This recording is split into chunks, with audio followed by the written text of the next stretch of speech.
let's learn how multiplication is done in modular arithmetic.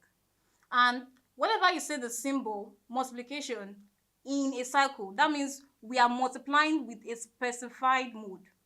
Now let's multiply these numbers in the mode specified. Solution. The first example, we have 3 multiplied by 5 in mode 4. But the first thing we do here, just like how we did it in subtraction and addition, we multiply the numbers first. 3 multiplied by 5, that gives us 15. Now we convert this number to a number we can have in the mode specified, which is 4. To do that, we divide this 15 by 4 and pick out the remainder.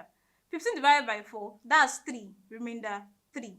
So that means 15 is equivalent to the remainder 3, mode 4. It's very important to specify the mode. Now the second example,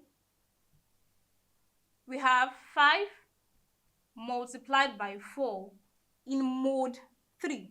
The first thing, multiply the numbers. 5 multiplied by 4, we have 20. Now we convert 20 to a number we can have in mode 3. And to do that, we divide 20 by 3 and pick out the remainder. 20 divided by 3, that gives us 6, remainder 2. So that means 20 is equivalent to the remainder 2. Then we specify the mode, mode 3. And that's how to multiply in different modes. Thank you.